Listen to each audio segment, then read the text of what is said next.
हम शुरू करते हैं वर्कशीट नंबर 18। ठीक है, देखिए ये वर्कशीट मैं पहले ही बना के आप लोगों को डाले दे रही हूँ और मैं आपको मैसेज करती रहूँगी टाइम टू टाइम। जो भी वर्कशीट आपको जिस दिन बनानी होगी वो आपके पास मैसेज आ जाएगा। ठीक है, लेकिन अगर आप एक साथ बनाना चाहें तो उसमें भी कोई बुराई नहीं है, आप लोग बना सकते हैं। ठीक है, इसके अलावा आप लोग मुझे कमेंट्स करते हैं कि मैम इंग्लिश मीडियम की बताएं या हिंदी मीडियम की बताएं, तो उसके लिए आप लोग हमारी जो प्लेलिस्ट है उसको यूज़ कर लिया करें। हमने इंग्लिश मीडियम के नाम से अलग प्लेलिस्ट बना दी है और हिंदी मीडियम के नाम से अलग। ठीक है, जिस दिन दोनों लैंग्वेजेस में आएंगी तो वो मैं दोनों में अलग अलग डाल दूँगी, और अगर कोई एक लैंग्वेज में आती है तो आप उस लैंग्वेज की प्लेलिस्ट में जाके देख लें। ठीक है, यह काम हमने आपकी सहूलियत के लिए किया है, आप लोग इससे फ़ायदा उठाएं। चलिए हम शुरू करते हैं। तो ये वर्कशीट नंबर 18 है। हिंदी मीडियम की वर्कशीट मैं इसके डिस्क्रिप्शन में भी शेयर कर दूंगी, अगर आप हिंदी मीडियम के तो आप डिस्क्रिप्शन से भी ले सकते हैं। चलिए आप इसे पहले की तरह बिल्कुल एग्जैक्टली लिख लेंगे जैसे हम लोग लेबर करते हैं, और 25 तारीख डेट डाल देंगे, अपना क्लास लिख लेंगे जो भी आपका क्लास है, आप अपना नाम और अपनी क्लास टीचर का नाम लिख लेंगे। ठीक है, इसके बाद चलिए अब हम लोग देखते हैं कि इस वर्कशीट में हमें करना क्या है। Sameer was going to his नानीज हाउस। ठीक है, विद हिज फैमिली, यानी समीर एक लड़का है जो अपनी नानी के घर जा रहा है अपने परिवार के साथ। हिज नानी लिव्स इन सोनीपत, उसकी जो नानी है वो कहाँ रहती हैं, सोनीपत में रहती हैं। ऑन द वे, रास्ते में, दे स्टॉपेड, यानी कि रास्ते में वो लोग रुके, एट अ ढाबा, किसके ऊपर रुके, ढाबे के ऊपर रुके, टू हैव लंच, लंच करने के लिए। ठीक है, यानी कि वो लोग रास्ते में ढाबे के ऊपर रुके लंच करने के लिए। समीर से द मेन्यू कार्ड, यानी कि यहाँ पे देखिए लिखा है ना, ये सी की थर्ड फॉर्म होती है, यानी कि देखा है ना। समीर ने मेन्यू कार्ड देखा। ठीक, जब भी आप किसी होटल में, रेस्टोरेंट में, कहीं पे भी आप इस तरह से जाते हैं तो वहाँ पे आपको मेन्यू कार्ड दिया जाता है कि कोई भी चीज़ कितने रुपए की, अगर आप फुल प्लेट लेंगे तो कितने की है, हाफ प्लेट लेंगे तो कितने की आपको पड़ेगी, है ना। तो सेम उसने इसी चीज़ का मेन्यू कार्ड देखा। चलिए अब हम लोग भी मेन्यू कार्ड देख लेते हैं कि मेन्यू कार्ड क्या है।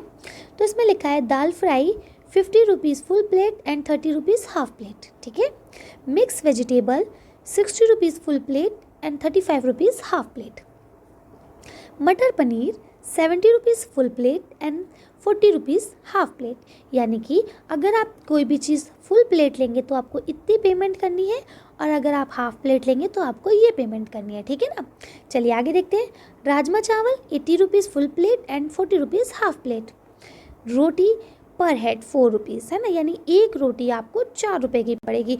इस तरह से जैसे जैसे आप रोटी के नंबर प्लस करेंगे इसी तरह से आप 4 रुपीज़ उसमें अमाउंट भी प्लस करेंगे। जैसे मान लीजिए अगर आपको 4 रोटी लेनी है तो 4 चौक 16, यानी कि 4 इंटू 4 करेंगे और आपके 16 रुपीज़ बन जाएंगे। इसी तरह से आपकी पूरी जो है वो 5 रुपीज़ पर हेड है, यानी कि अगर आप एक पूरी लेंगे तो आपको 5 रुपये देना पड़ेंगे। इसी तरह से गुलाब जामुन है, एक गुलाब जामुन जो है आपको 10 रुपये का पड़ेगा। इसी तरह से अगर आप रायता लेते हैं तो आपको full plate 30 rupees and half plate is 20 rupees. ठीक है, यानी कि अगर आप फुल प्लेट लेंगे तो आपको 30 रुपीज़ पड़ेंगे, और अगर आप आधी ले रहे हैं तो आपको 20 रुपीज़ पड़ेंगे। ठीक है, तो आपको इनका मेन्यू कार्ड समझ में आ गया। चलिए अब हम क्वेश्चंस देख लेते हैं ताकि हम आंसर भी जल्दी जल्दी दे दें। ठीक है, तो अब आपका पहला जो क्वेश्चन है उसमें लिखा है the family ordered 1 plate dal fry. ठीक है, चलिए देखिए मैं इसके अमाउंट जो है ना आपको साथ साथ लिखती चलती हूँ, और आप लोग भी अपनी कॉपी पे रफ कॉपी खोल लें, उसमें लिखते चलेंगे ताकि आपको कैलकुलेशन में आसानी हो। ठीक है, चलिए तो यहाँ लिखा है फैमिली ऑर्डर्ड 1 प्लेट दाल फ्राई। ठीक है, अब बताइए दाल फ्राई के रेट कितने हैं। दाल फ्राई के जो रेट है आपके, ये लिखा है ना दाल फ्राई, तो दाल फ्राई जो आपको पड़ रही है वो कितने रुपए की पड़ रही है, 50 रुपीज़ फुल प्लेट, है ना। 1.5 प्लेट मटर पनीर, यानी उन्होंने एक पूरी प्लेट और एक आधी प्लेट ली मटर पनीर की, तो फुल प्लेट है 70 रुपीज़ की, और हाफ प्लेट है 40 रुपीज़ की। इसका मतलब उनको मटर पनीर कितने का पड़ा, 110 रुपीज़। ओके, तो अब यहाँ पे आप 110 रुपीज़ लिख लेंगे। उसके बाद लिखा 1 प्लेट राजमा। ठीक है, 1 प्लेट राजमा चावल कितने रुपए के हैं आपके, 80 रुपीज़। तो यहाँ पे आपके 1 प्लेट राजमा चावल हो गए। 10 रोटी, तो अब देखिए एक रोटी कितने रुपए की है, इज इक्वल टू 4 रुपीज़, है ना। एक रोटी आपकी 4 रुपए की है, तो 10 रोटियाँ कितने की होंगी, इंटू 10 कर देंगे, यानी कि कितने रुपए की हो गई आपकी 10 रोटियाँ, 40 रुपए की। ठीक है, तो आप यहाँ पे 40 रुपये और ऐड कर लेंगे। ओके, उसके बाद लिखा है 5 पूरीज। तो अब आपकी एक पूरी जो है वो कितने रुपए की अगर हम कहें तो आपकी एक पूरी जो है 1 पूरी इज़ इक्वल टू कितने रुपए की है 5 रुपीज़। ठीक है, अब आपको 5 पूरीज चाहिए तो आप उसको मल्टीप्लाई कर लेंगे, यानी कि 5 पूरीज जो हैं आपकी कितने रुपए की पड़ी 25 की।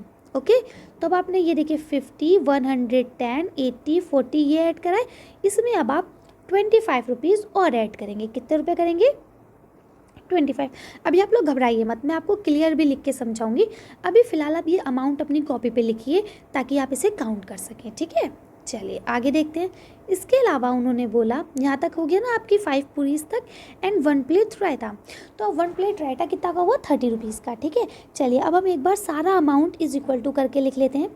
ठीक, तो देखिए सबसे पहले उसने लिया दाल, है ना, फ्राई दाल जो थी वो ली, तो वो कितने रुपए की पड़ी इसको फ्राई दाल जो थी वो पड़ी 50 रुपीज़ की। ओके, उसके बाद इसने 1.5 प्लेट मटर चावल लिए, इनकी फैमिली ने, वो मटर लिया ना मटर पनीर, तो मटर पनीर जो है वो 110 के पड़े।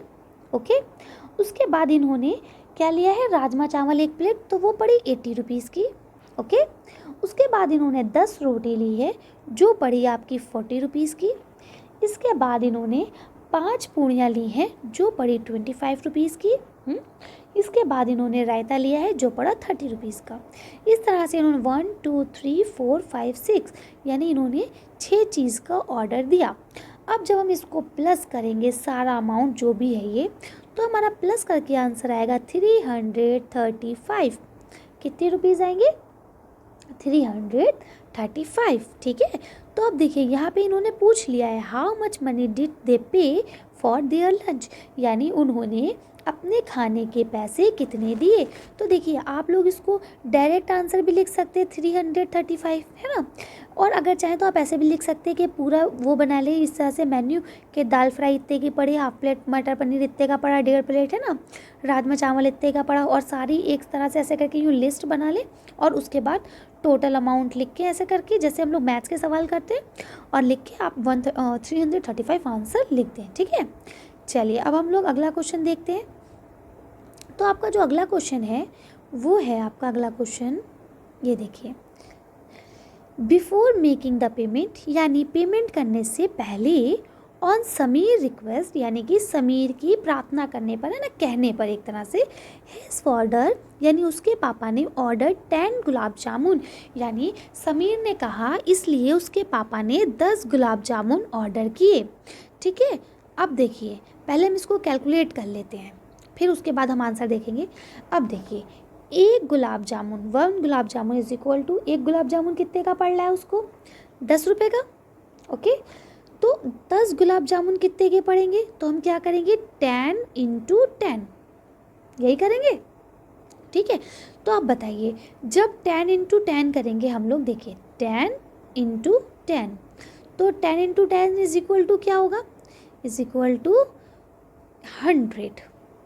ओके, अब कितने रुपए बन गए गुलाब जामुन के, खाली गुलाब जामुन का जो ऑर्डर दिया उसके कितने रुपए बन गए 100 रुपये। ठीक है, अब अगला इन्होंने क्या क्वेश्चन पूछा है, चलिए देखते हैं। इसके आगे भी इन्होंने क्वेश्चन कंटिन्यू करा है, how much do they have to pay now, यानी कि अब सारा अमाउंट मिला के वो कितने पैसे देंगे। देखिए उनके 335 रुपये यानी 335 रुपीज़ तो पुराने बने थे, अब 100 रुपीज़ के उन्होंने गुलाब जामुन और खा लिए। अब वो टोटल अमाउंट कितनी पे करेंगे, तो आप इसको आराम से टोटल कर लेंगे, तो ये कितना हो जाएगा 5, 3 और 1 इज इक्वल टू 4, यानी कि अब आप लिख सकते हैं कि वो टोटल अमाउंट जो पे करेंगे वो कितना पे करेंगे 435। ओके, क्लियर है, यानी कि अब वो कितने रुपए देंगे 435 रुपये। ठीक है ना, तो अब आप इसका आंसर भी लिख देंगे 435 रुपये। चलिए अब हम लोग नेक्स्ट क्वेश्चन देख लेते हैं। नेक्स्ट क्वेश्चन है question number 3, his father gives 2000 note, यानी कि उनके पापा ने 2000 का नोट टू द कैशियर, यानी कि जो वहाँ का कैशियर था उसको 2000 का नोट दिया। Then how much money will he get back, यानी कि अब उनको कितने रुपए जो है वो वापस दिए गए होंगे। देखिए अब उसके पापा ने उसे कितने का नोट दिया है, जो कैशियर है, कैशियर यानी कि जो दुकान पे बैठते हैं ना पैसे लेने के लिए, उनको कहा जाता है कैशियर, है ना। तो अब अगर उनके पापा ने कैशियर को 2000 का नोट दिया है, कितने का दिया है 2000 का, है ना। तो अब ये बताइए उसके पापा को कैशियर ने कितने रुपए वापस किए। तो उस अकॉर्डिंग कि उनका बिल कितने का बना, पहले आप ये देख लेंगे बिल कितने का बना। तो जो बिल बनाया आपका वो कितने का बना है उनका, 435। ठीक है, यही बिल बना है उनका। तो 435 का जब बिल बना है तो हम क्या कर लेंगे, सिंपल सा माइनस कर लेंगे। ठीक है ना।